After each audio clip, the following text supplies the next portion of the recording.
Welcome, everyone. Thank you for spending your Friday lunch hour with us. We are excited to learn from our mountain communities in today's Achievable Housing and Action Lunch and Learn. To kick things off, please introduce yourself in the chat, just your name and one thing you're hoping to learn or discuss today.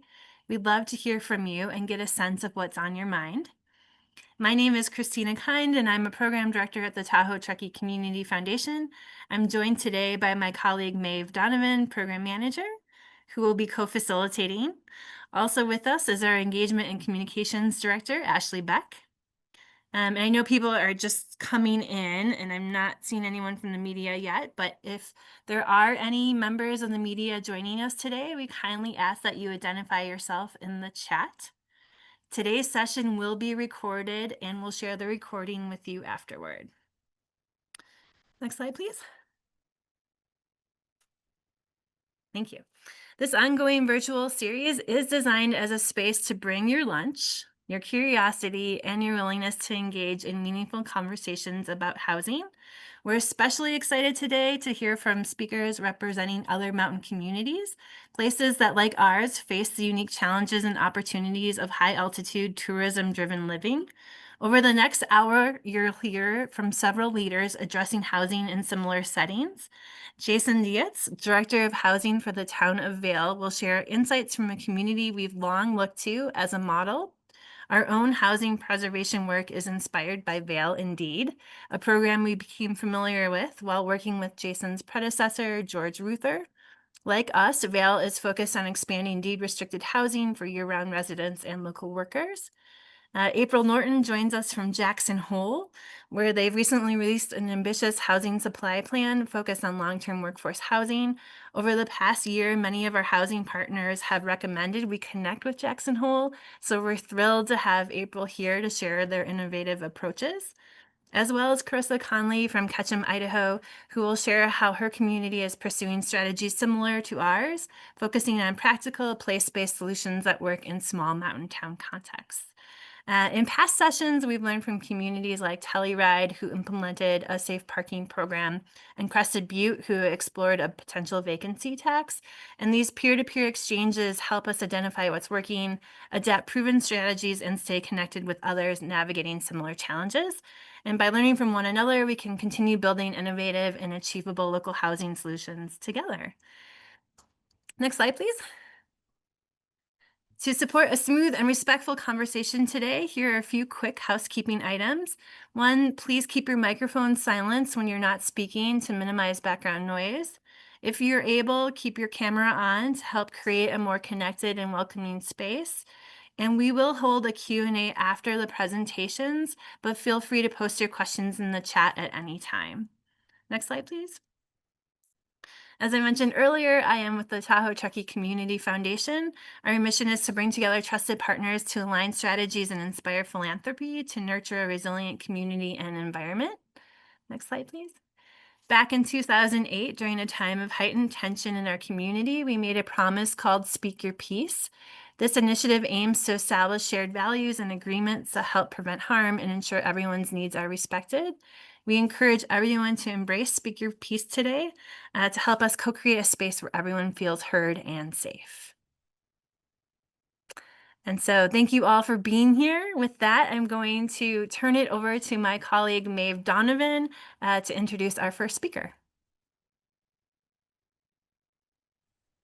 Thank you, Christina. So the first person that we'll hear from today is Jason Dietz, who is the housing director of the town of Vail. Jason Dietz is the housing director who has created projects and programs ranging from for sale and rental new developments, preservation of existing housing stock, adaptive hotel conversions, ADU stock plans, streamlining of codes, and updating housing policies. Thank you so much for joining us today, Jason. Thank you. I really appreciate being invited to share what's going on, what we're doing here in the town of Vail, provide some updates and insights to Vail Indeed and what's been going on. I came prior to joining the town of Vail. I was in Summit County, and we also copied Vail Indeed. We called it Housing Helps. Everyone has a different version of of the program, it seems like. And also prior to moving to Colorado in 2012, I lived in Northwest Reno. So I spent a lot of time in the Tahoe Basin and really enjoyed living out there. It was a great place. Next slide, please. So Vail Indeed, like I said, lots of people know about Vail Indeed. And, recently, the last several years, the velocity has really slowed down within the town of Vail. It started off in 2017 really hot, and overall, 175 units have been converted into deed-restricted housing. The average subsidy has been just over $72,000. It's a resident occupant deed restriction, no rental caps, income caps, or appreciation caps. And over time, the resales of these units have tracked at about 20% below market rate, which is what the subsidy is currently right now as well. So it's good to see. But some of the reasons why we think that, or why it is, kind of slowing down over the last several years is, one, many of the houses that were ripe for Vail Indeed within the town of Vail, which is somewhat small, have already converted. It naturally kind of attracted some older condos and, with higher HOA fees, deferred maintenance, with higher insurance costs, and just overall the last several post-COVID higher real estate costs, it really slowed down the program. And in fact, when we originally started the program, it was a 15% of market value for the purchase of the deed restriction. And then several years ago, it was bumped up to 20. But in the last couple of years, we've only had a handful of Vail Indeed transactions move forward. So it's time to start rethinking, what does Vail Indeed 2.0 look like? I know a lot of people across the Mountain West resort area have a lot of different versions. And so that's one of the things that we will start to look at, but we haven't had time since I've been here. We have a lot of new development that has been our primary focus. Next slide. Starting off with Timber Ridge. Timber Ridge was a project that had been, around in the town of Vail for, I'm not even sure if the 80s, I think, but it really kind of run out of its useful life. It was pretty run down. And this project is a redevelopment of the old Timber Ridge. It's been demoed. We are building 302 new modular for sale units. We're doing a public-private partnership with Triumph Development. But within that public-private partnership, we also have other partnerships with Habitat for Humanity, with Eagle County, to differentiate and capture different price points and capture different audiences. The town has contributed the land to the deal. The town has provided a interest-free construction loan to help get the project financed. But Triumph is the overall owner, developer, and marketing and running the project. It's a resident only. It's like the Vail Indeed deed restriction. It doesn't have price or appreciation caps or income caps. Next slide. And this is a $190 million project. So to help get it going, like I talked about, the town did provide a $40 million loan, interest-free, where that was the first monies, construction costs were coming from the town. And after the town went through its portion of the loan, then the actual bank construction loan kicks in. But as we work through the project, as units start to close, the bank will get paid off first, then the town gets paid off, then Triumph Development. So it's for about a year and a half or so. We're kind of floating a portion of the construction cost to really help make it happen, and then we get paid back. Next slide. In addition to the construction loan, the town has agreed and wants to. We were buying one building for ourselves. There's a total of 7 buildings. But as we work through the logistics of the development agreement, the financing and everything, it made sense to kind of spread the cost of buying that one building for ourselves across the project to make it a little bit easier for financing and for cash flow, in that as buildings come online and close, any unsold units will go to the town of Vail. So the town was planning on purchasing approximately $25.5 million worth of units. So instead of it just being one building, it's going to be kind of spread out over the first several buildings if there are any unclosed units. That gives us lots of options. That gives us the ability to create new partnerships, which I'll talk about here in a little bit, like such as the one we have with Habitat. Gives us the ability to use it for Town of Vail employee housing, or other community partnerships with daycare providers to provide rental units, or to just resell some of the units. We haven't decided how those will be used, but it'll probably be a little bit of everything I talked about in a wide variety of uses, rental and for sale. Next slide. The habitat component of this is we did a partnership with Habitat for Humanity, Vail Valley and Eagle County, where 10 units are going to be sold at 80% versus just the resident occupant deed restriction. And so it'll be sold to those with 80% AMI. And then Habitat's also going to bring in a 0 interest 30-year mortgage. So the town and the county are subsidizing the buy down of the unit, and then Habitat through their program, they will bring people in to and subsidize the 0% 30-year mortgage. We did another batch of 10 units as well. So in total, we have 20 under that program. And there may be more, but we have the flexibility to do that. Next slide. In total, Timber Ridge is going to be, like I said, it's modular. It's 465 boxes, and we're stacking the boxes, and it's coming from AVA in Minnesota, so it's quite a distance, about 1,000 miles to Vail. And so we have multiple staging areas. We have a staging area in Brush, Colorado, in the Eastern Plains. We have a staging area in Walcott, and how we get the boxes out here. But we're going to actually start stacking boxes here in 2 weeks at the end of the month, and our first buildings will start to close. The first building should be ready for CO and closings the end of December. And then every couple months, there'll be another building through August of 26. Actually, October of 26, we should have our last building. Right now, everything's on schedule and on budget, knock on wood. We keep going that direction. Next slide. So West Middle Creek, this is a project that we just broke ground on about 3 weeks ago, closed financing on about 3.5 weeks ago. And this is a rental project.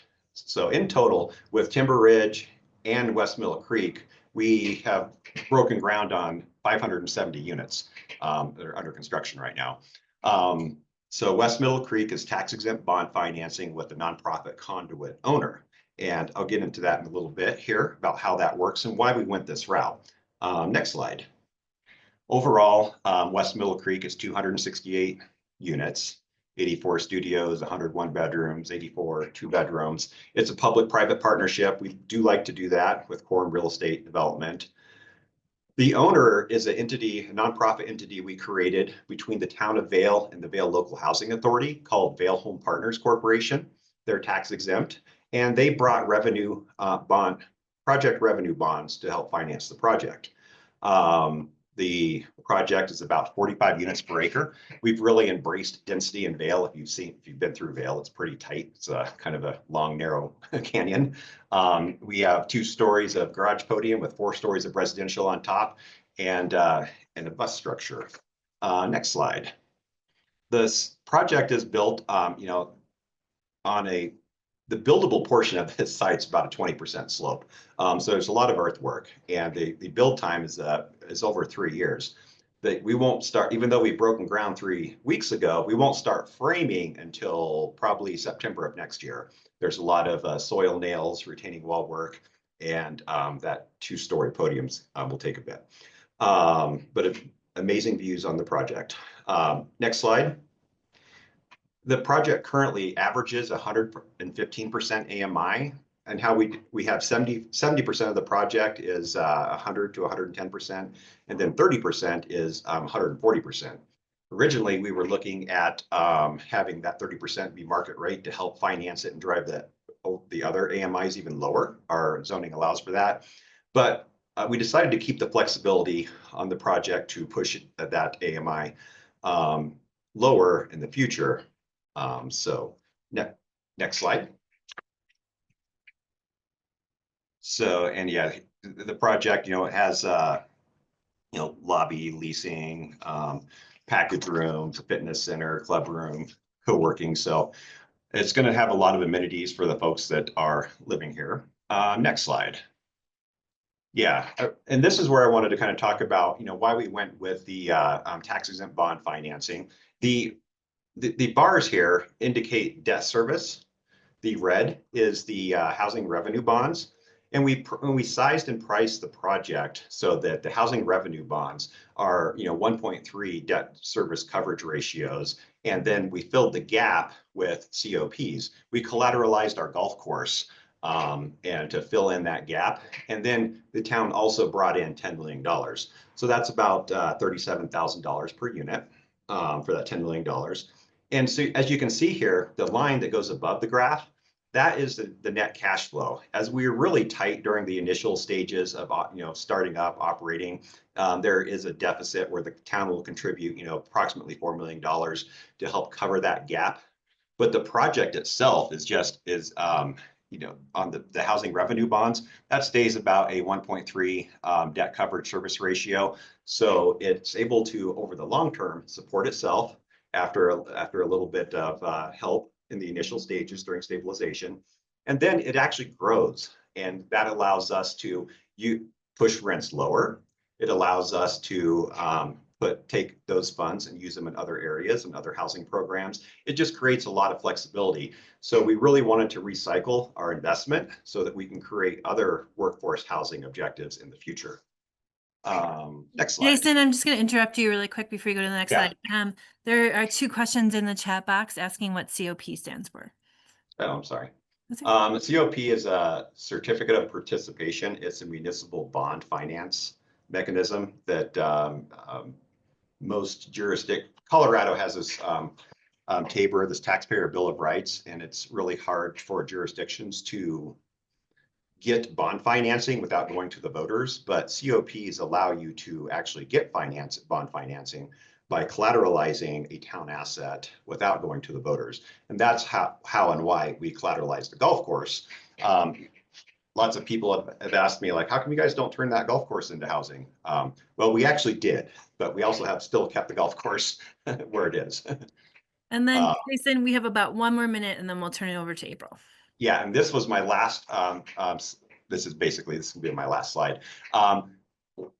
West Middle Creek was our first project where we utilized a new, fast track process for entitlements, where community housing zone districts, where we have 3 different zone districts and there's no density limits on this. It's really what works for your development. It's a height and setback limit, and you can get whatever density you need to make the project work, but within overall parameters of the zone district. So it provides a lot of flexibility. It saves about 3 months in the process because you skip the Planning Environmental Commission, go straight to Housing Review Board.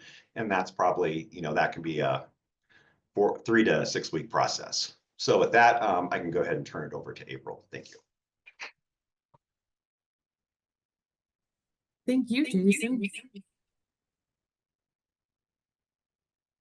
Up next, we will hear from April Norton, who joined the Jackson-Teton County Housing Department in 2016 as its first director and focused on partnerships to create affordable workforce housing in the Jackson Hole area. We're thrilled to glean her expertise today. Welcome, April. Hello, thanks for having me. Jason, nice job. My mouth fell open when you talked about how much money you have, because I'm so jealous of all the Colorado communities and all of the money you have. This is not me though. This is Carissa, and Carissa could go now too. I don't live in Blain County. It is lovely. But if you want to, if that's easier for you, Maeve, Carissa can jump in and then I can go next.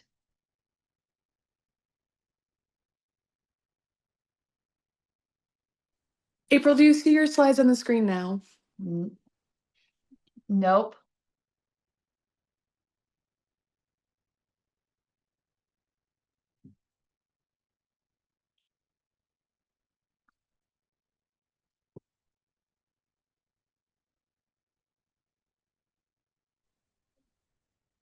There you go. Perfect. Thank you. Okay, so this is a picture of Flat Creek Apartments, which we'll talk about here in a second. Next slide, please. We have in Teton County, in Jackson, Wyoming, we have a comprehensive plan that was first adopted in 2012 and set a goal of 65% resident workforce. I wish I could tell you there was magic to that number. There really wasn't. Okay. We essentially said, you know, what feels right? You know, is it half the people, you know, that work here, live here? Is it 100% of the people that live here, work here? You know, what do we need to maintain a community that has a stable tax base, that has folks who can volunteer as, you know, coaches and Meals on Wheels, et cetera. And so, you know, we want to have lights on throughout our neighborhoods. 65% was the goal we set. And then our comprehensive plan is an adaptive management plan.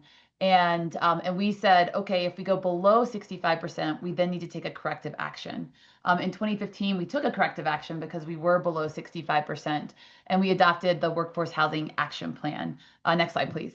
The Workforce Housing Action Plan is predicated on three primary action items: purchasing land and partnering with the private sector to develop housing, preserving existing housing stock, and then planning for housing. So creating incentive tools, just like Jason talked about, to make it easier and more attractive for the private sector to actually participate with us to help us solve our housing challenge. Next slide, please. So one of the primary things we do is we partner with the private sector. The town and county, via the housing department, we provide land, money, and sometimes expertise to private developers. So it can be nonprofit private developers like Habitat for Humanity or the Jacksonville Community Housing Trust. They can be for-profit developers, or they can be philanthropy and mission investors. Next slide, please. Since we have adopted the Housing Action Plan, we've seen an almost 300% return on public investment, which is great. We love that. Next slide, please. Last year, we had a record year. We welcomed almost 300 individuals to safe, stable, affordable housing in 3 different developments.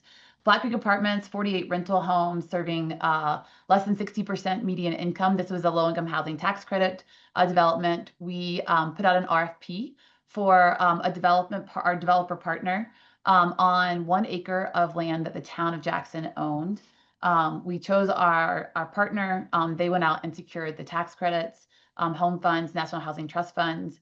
We then went out and secured some ARPA funding and then provided an additional $1 million from the town of Jackson to build these homes. The median income for families living there is $50,000. We also CO Jackson Street Apartments. This was 57 rental homes serving a pretty broad spectrum of households, so 30% to 200% of median income. And the median income of a household there is around $80,000. Just for context, a 3-person household here in Teton County, the median income is about $127,000.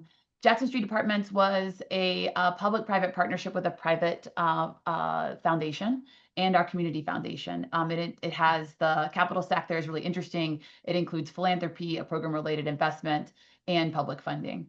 And then finally, Parkside, which is phase 1 of a 3-phase project with Habitat for Humanity. This is the project where we went out and negotiated with a longtime family in the valley to purchase their land, purchased it, and then immediately entered into a ground lease with Habitat for Humanity, who is putting in all of the vertical improvements, and we are putting in all of the horizontal improvements. Next slide, please. And I just like to point this out time and time again. But by partnering with the private sector, we, the public sector, are able to build more housing. And that's because we're able to spread out our resources across multiple projects instead of just investing in one project at a time. Next slide, please. Which is good news for us in Teton County, because over the last 10 years, since the Housing Action Plan was adopted, we've added almost 4,300 jobs.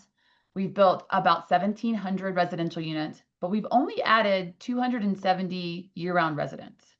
Next slide, please. Our population growth is slowing, and we're getting older. And I think we see that in other communities that are kind of like Jackson, that are really expensive. Next slide, please. But even though our population growth is waning, I'd say, job growth has remained consistent. You see this this graph, wage jobs over 20% increase since 2015, and we've seen barely a blip on the resident side. Next slide, please. Which means that our commuting workers are increasing. Teton County, if you're unfamiliar with Jackson, come visit. It's lovely. But we are surrounded by a mountain pass that will lead you over to Teton Valley, Idaho, or a canyon that is a 2-lane canyon that leads you down south to northern Lincoln County, Wyoming. Neither are very pleasant to drive on in the winter. And I'd say in the summer, just it is gridlock. So we have a lot of traffic challenges. What we saw is that, you know, before 2012, before we adopted our comp plan, we saw our commuter numbers increasing. And then after we adopted the comp plan, up until about COVID, we really started to stabilize. And post-COVID, we've seen this jump in commuters again. Next slide, please. Interesting. And that's because housing costs continue to outpace incomes. And this chart shows you, if you see the 2 arrows, we're pointing towards personal income and median home price. You see that median home price is tracking with personal income. And you really saw that diverge in a drastic way during COVID. You then see the next 3 lines are average market rent, average weekly wage, and median household income. We're starting to see a growing disparity in our working class. So we see our median household income is, you know, it's increasing, but nothing wild there. You see our average weekly wage. So those are folks who are earning above the median income, right? Their wages are actually increasing more drastically, and you're watching average market rent track with those. I had someone send me yesterday a listing for a 1-bedroom, 1-bathroom, pretty old apartment, and it was $3,100. So we're seeing, and that's just a free market apartment here. We're seeing that continued pressure on our market rentals. Next slide, please.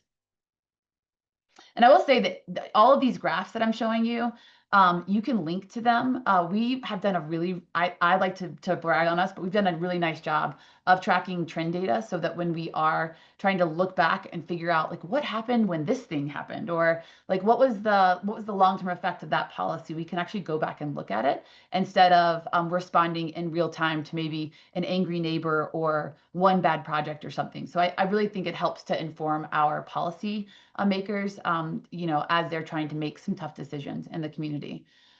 This is, you know, vacant homes are increasing, and I think this is, again, happening in a lot of places. Before COVID, we saw retiree homes turning into market rate homes that were rented by workers. During COVID, we saw the market homes that were rented by workers increase, and those retiree homes, that pink line, really take a dive. Post-COVID, we've seen the red line, our vacant homes really start to surge. Next slide, please. And that really means that we're also seeing an increase in jobs that service those vacant homes. So a big increase here in the blue and that real estate, property management, construction industries. Next slide, please. And unfortunately, those jobs, the service industry are service jobs for the vacant and second homes are lower paying. But we're seeing a lot of job growth. And we're also seeing a lot of retirement. So about 13% of our employees are set to retire in the next handful of years. Baby boomers are aging out of the workforce, and the people that are coming in to replace those baby boomers can't afford their homes. So they're then becoming a commuting worker, most likely. Next slide, please. So this all put together, our housing needs assessment that we did a couple of years ago told us we needed 200 homes. Next slide. But not just any sort of home, because we already looked at that we have built almost 1,700 residential units in the past 10 years. It's the type of supply that's really important for us. Next slide, please. And that's supply that is deed restricted, that has some sort of restrictions that requires that a local worker and their family lives in that unit. And I'd say also important for us is actually an appreciation cap too. We are seeing deed restricted units sell for $1.6, $1.8 million without appreciation caps. Next slide, please. The good news is, since our housing action plan, we have seen a very steady increase in affordable and workforce housing. This is a little off here, but starting in 2018 on to 2024, you can really see the increase in deed restricted homes that we've been able to build. Next slide, please. And a lot of that is because we have a bunch of housing incentive tools that we've implemented. So like Vail, we also have a shortened planning process for new developments that are coming in. You can go straight to building permit if you are if you're building affordable and workforce housing. We also have several density bonus tools, and we allow accessory residential units throughout the town. Next slide, please. Collectively, we have about 1,000 affordable and workforce homes in our pipeline for future development, which is good news for us. Next slide, please. So back to our housing supply plan, we produce one of these every year. It is a huge lift, but I'm a data nerd. I think it's really, really important to be tracking what we're doing. I always talk about implement, evaluate, change. And so, we look at everything from who's living in our housing, to, what incentive tools have produced over time, and any tweaks we may need to implement for those. Our housing action plan talks about building new homes, which Jason just talked about. We talk about preserving existing homes, which I know Carissa is going to talk about. We talk about supporting people who are aging in place. And this is new for us because we have been really solely focused on workforce housing. All of a sudden, we're starting to talk about, like, how do we help people stay here who are getting old? It's so hard to grow old in a mountain town just anyway. And then you add in the cost of property taxes and the lack of resources, et cetera.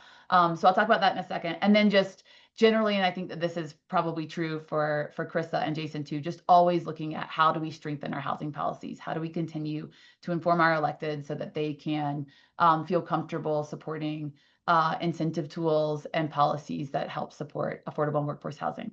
Next slide, please. Okay, so last year we went out and got a grant from the Community Foundation of Jackson Hole to work with a group called the Kelsey. They're actually based out of California, and they are both a developer and a technical expert in the accessible housing space. So they came in and they did a needs assessment for accessible housing in Teton County, and they also gave us some policy recommendations for not only our land development regulations, but also our design guidelines. Which, I'll just anecdotally, we will take a project to our design review committee, and it'll be one building with one elevator, and everyone can access all the floors. And they will say to us, you need to break that up into 4 buildings because the streetscape isn't that, we want a nicer streetscape. It needs to be more human scaled, et cetera. Totally understand that from a design perspective.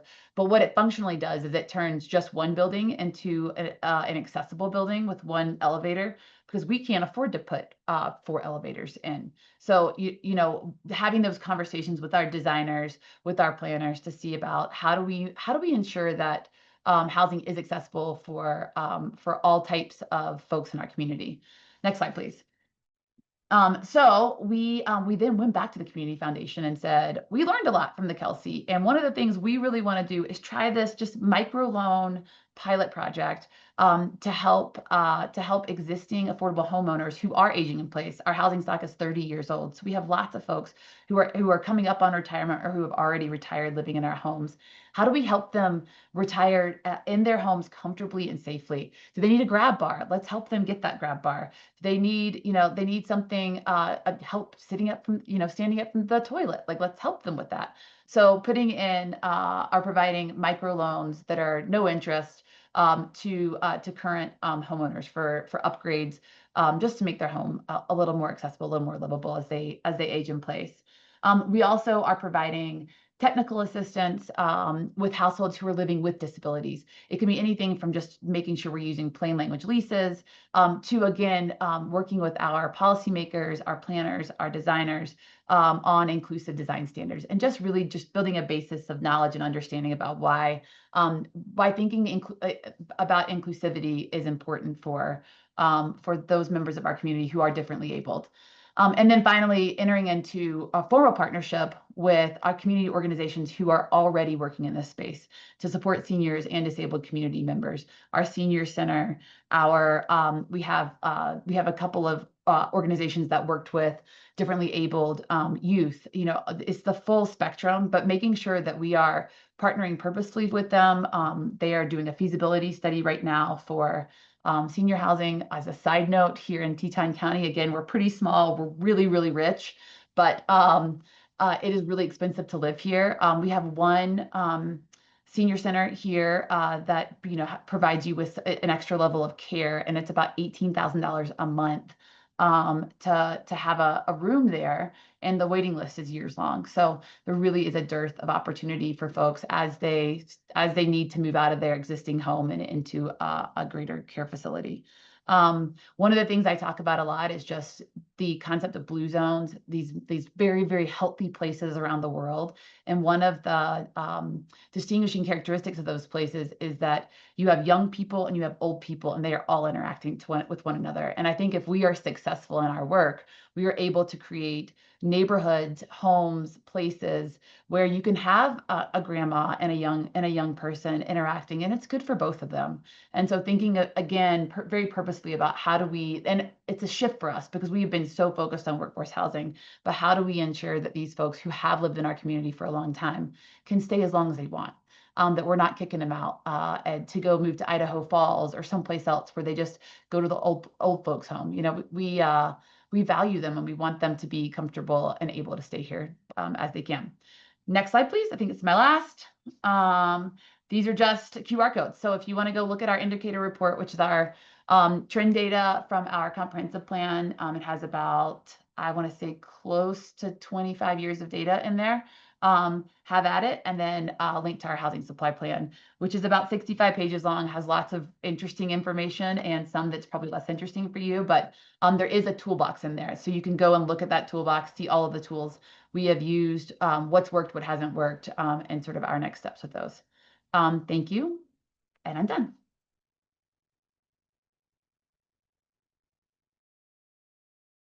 Thank you so much, April.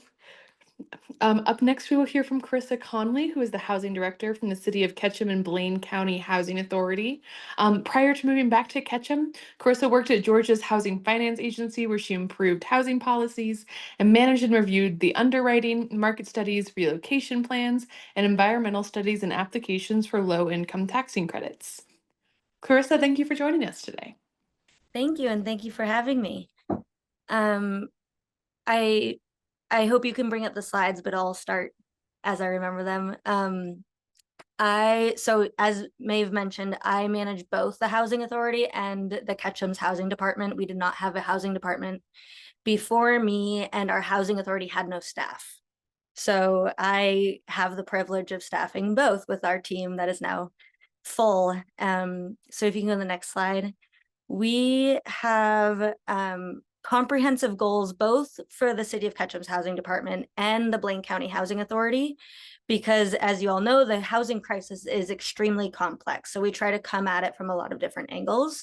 I'll note that the Housing Authority is really meant to be a gap filler. So that's why they have a different first goal of enhancing the organizational structure and having the capacity to serve regional gaps and opportunities. Our aim is to not duplicate efforts, but really try to help hold the bucket and collaborate. And then the City of Ketchum also has the goal of expanding and leveraging resources. And that means both land as well as money. In our nomenclature, we use the term community housing because it's all encompassing. And it really just means homes that are legally restricted for local use. Next slide, please. So I'm going to start off with the creation and preservation of housing. That's the first goal in Ketchum's plan. This is a great example of using city-owned land. This site was our former city hall. It was very defunct, a former car sales dealership. So we were able to demolish that and then put out an RFP, provided gap funding, and ground lease that site for low-income housing tax credits. So that's 51 units. 30% of the households have workers in essential services, and about 50% are service providers, so restaurants, retail, that sort of thing. Next slide. We've also looked at the other city-owned sites. There are about 5 that are of significant scale. 2 have been identified as feasible to develop on in the next few years. We closed an RFP for both of those about a month and a half ago, and we're really only able to select a developer for the South YMCA site. That one, we're asking for primarily family-sized units because we really don't have any restricted units that families can live in the North Valley, which is where our resort resides. But it's still a bit of a pinch. There's not a lot of public support for low-income housing, even though we have very clear data that a lot of our workers fall into the low income bucket. So we're aiming to reassess for the Lift Tower Lodge site. We did have some developers propose for moderate income housing, but the rents were just astronomically high and wouldn't work. But we do foresee being able to use a pro housing grant that we received to potentially do 80% AMI ownership with that pro housing grant, and then the rest ideally moderate and category local, which is our form of having no income restriction, but having an asset cap. Next slide. We've also looked at the funky parcels that the city owns. These are ones that don't even really show up on GIS. They're like, if you take all the layers out, there's these leftovers. So we're looking at that. We also purchased a set of condos that has dirt behind it, and we're in the process of purchasing an 11-unit rental development that has been naturally occurring affordable and was about to go to market. With these dirt parcels, though, we aim to do a scattered site development, put out a request for proposals for developers, and then have them be ownership units for our category local. Those would all be probably between 2 and 6 units each site. So a good infill example. Next slide. We also, I'm sure many of you in the Tahoe Truckee area are familiar with lease to locals and placemate. I saw that Kai is online. We started that a few years ago and have since wrapped it up. So where we gave a financial incentive to owners of seasonal and short-term rental homes to long-term rent to a local. That was really meant as a stopgap as we get more permanent solutions in place. And as of this spring, we've decided to close that up because we've essentially saturated the market. But we have been able to house 66 people through that program and converted 36 units. Next slide. So the funding and efforts that we put towards that are now going to a new rental preservation program. Our first cohort just submitted applications on June 5th. We had 61 landlords submit, and about 31 seem to be potentially qualified.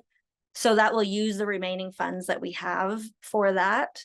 And that would lock in those rentals that are already existing. So incentivizing long-term renting landlords to continue to do that, because we do risk losing them actively, by providing a financial incentive that's progressively larger as that 3 years progresses. Slide, please. And then this is our version of the Vail and Deed program, ownership and preservation program. We give up to 30% of the value of the home, and it still doesn't pencil for a lot of our households. That is with an appreciation cap. We have a non-appreciation cap version for 15% of the value of the home. And you can either be a buyer. So when you buy the unit, we would then record a deed restriction on it and it would go into the housing authority's portfolio. Or you can be an existing homeowner and you can use the funds however you wish, but that you still record the covenant on it. Another way that units have come into our program is if a seller is seeking a tax deduction.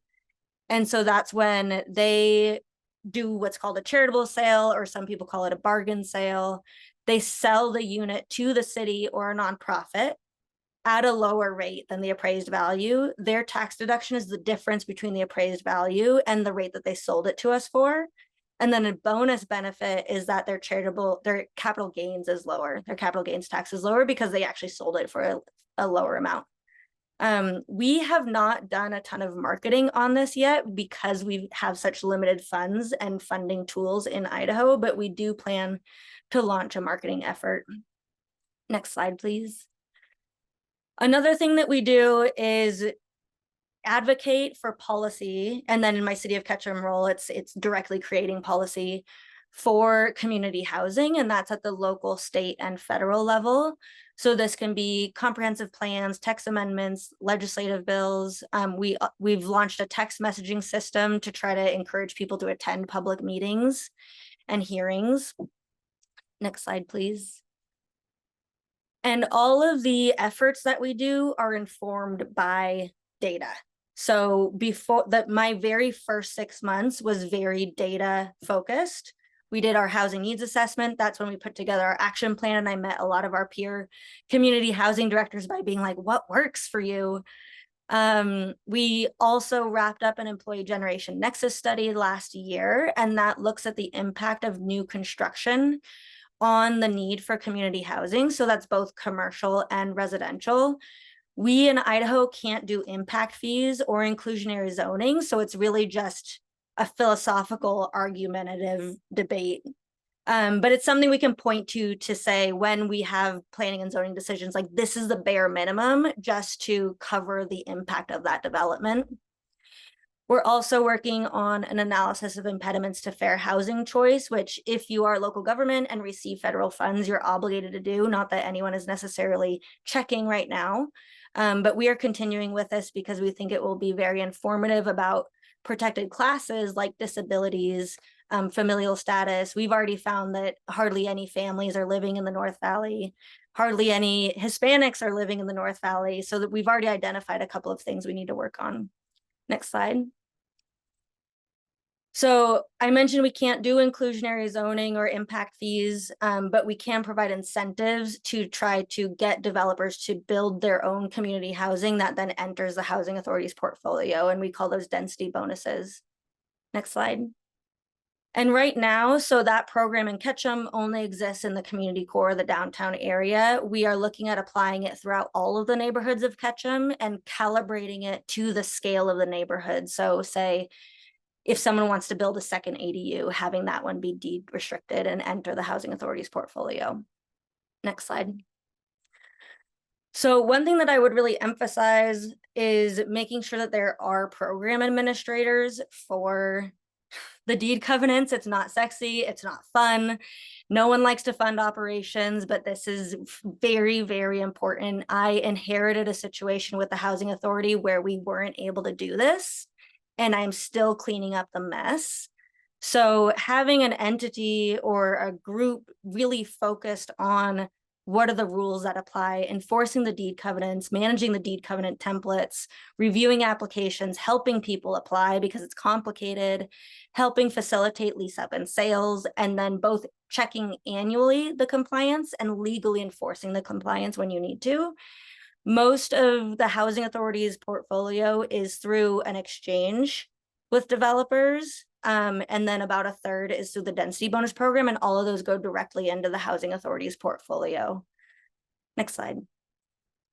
One other thing that we have is a gap filler for us, but there was no one really working on transitional housing for the general population or housing stability. So the housing authority now acts as a primary point of entry and helps funnel people out to other housing as well.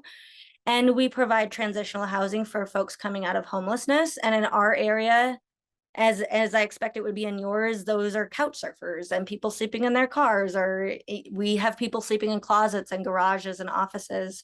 So we master lease a former assisted living center. The city of Ketchum inherited a former motel, and we run those as transitional housing.